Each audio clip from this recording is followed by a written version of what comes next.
Bonsoir à toi, c'est Lilian et bienvenue sur la chaîne NSI Workshop.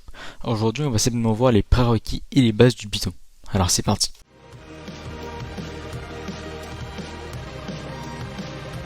Donc tout d'abord, on aura évidemment besoin d'un interpréteur, d'accord? Celui qui va juste me permettre de coder en Python parce qu'on ne peut pas coder comme ça sur un ordinateur. Donc déjà, on aura besoin donc des du Python ou bien PyCharm. Personnellement, si vous commencez, je vous conseille celui-ci. Il est beaucoup plus simple d'utilisation et de compréhension.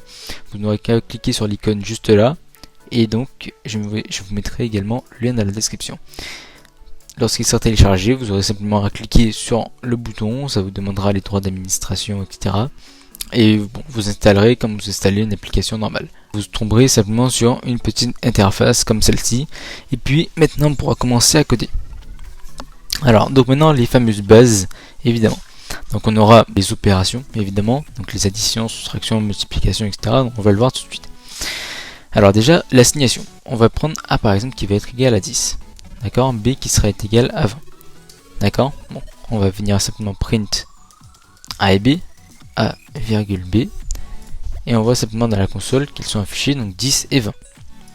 Maintenant si vous voudrez les additionner, d'accord, on voudrait faire A plus B, on va simplement venir faire print A plus B, et ça va simplement print dans la console 30, donc le résultat entre autres. D'accord, on a également un autre moyen. Imaginons que A cette fois-ci soit égal à 10 plus 20, on va simplement venir print A, ce qui va nous faire entre autres un résultat de 30, et voilà, le résultat s'affiche. On peut également faire la même chose pour les multiplications ou bien les divisions, même les soustractions, voilà. 10 moins 20, la console affichera moins 10. Voilà. Alors, bon, les soustractions et additions, c'est le plus simple, d'accord? Maintenant, pour faire une multiplication, donc on va prendre A par exemple encore une fois, et A sera égal à 10 fois 2. Alors, le fois est représenté par la petite étoile qui est en haut de votre clavier, entre autres. On va venir print A pour vérifier. Donc en print c'est affiché pour ceux qui ne savent pas. Et voilà, 10 fois 2 est égal à 20. On peut également prendre des puissances. Donc les puissances, on aura deux étoiles. On vient afficher. Et là voilà, 10 à la puissance 2 est égal à 100. Ok. Maintenant pour faire des divisions, il nous faudra simplement le petit slash. D'accord. Donc là on va faire 100 slash 5. Ce qui nous fera 20. On vérifie. Voilà, ça nous fait 20.0. On continue avec le modulo, donc entre autres, c'est le reste d'une division.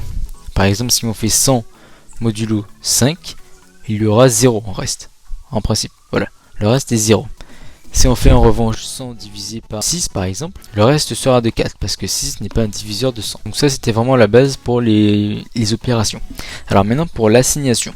Donc imaginons qu'on ait des personnages de jeux vidéo, donc on va appeler perso par exemple, et perso sera égal à, on va dire, Hulk, d'accord? Alors vous voyez, juste là j'ai mis deux petites guillemets. Alors elles sont très importantes parce que on met dans la variable perso des chaînes de caractères. Et je vous montre, alors print perso, et là on voit bien que Hulk, hop juste là, Hulk est apparu. En revanche, si j'enlève justement ces petites guillemets, voilà, ça me met erreur, et voilà. Bon. En tout cas, l'application bug. Donc voilà, il faut absolument mettre les petites guillemets à partir du moment où vous mettez des chaînes de caractères, des lettres. D'accord? Donc maintenant, on va voir les conditions. Alors, c'est des choses assez importantes à savoir en Python et on y va directement. Donc on aura les conditions par exemple if, donc si, la condition while, donc tant que. Donc voilà. Donc imaginons que A soit égal à 20, encore une fois. Donc entre autres, si A est supérieur à 20 par exemple, donc le signe supérieur c'est le petit truc comme ça, 2 points, non, si A est supérieur à 30 on va dire, ça sera plus simple. On va venir afficher bonsoir, d'accord? Donc si A, juste là, est supérieur à 30, ce qui n'est pas le cas, on met les 2 points pour dire justement qu'on rentre dans une boucle, très important, on affiche bonsoir. Et sinon, donc si ce n'est pas le cas, si A est inférieur à 30, 2 points, on va venir afficher au revoir. Donc là on print. Et voilà, donc étant donné que A est inférieur à 30, on print au revoir. Là, imaginons qu'on soit supérieur, donc on va mettre A est égal à 40. Voilà, bonsoir, c'est affiché. Maintenant, on pourra mettre tant que. Donc A est égal à 40, On peut même utiliser ça comme des suites en mathématiques. A est égal à 40. Donc tant que A est inférieur à 80, on va dire, on met évidemment les deux points parce qu'on rentre dans une boucle. A est égal à A plus 2. Et on va simplement venir print A. D'accord? Donc là, ça va faire plein de fois d'addition. Donc ça va faire 40 plus 2, 42 plus 2, 44, 44 plus 2, 46, etc. jusqu'à arriver à 80.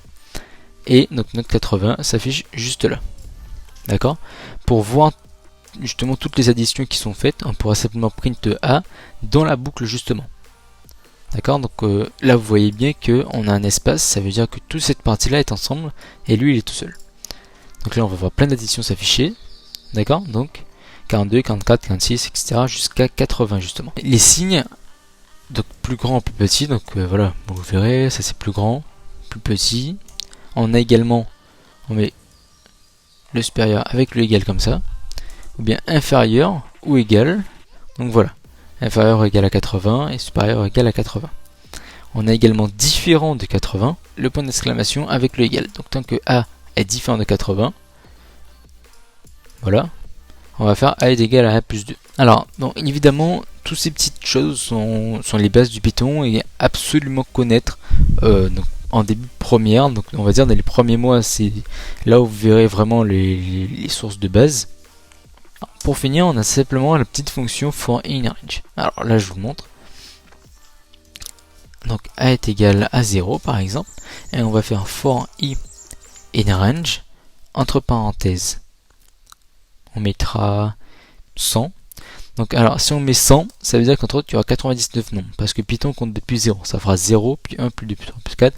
Et donc, arrivé à 99, en fait, on aura 100 nombres. C'est un peu ça la particularité.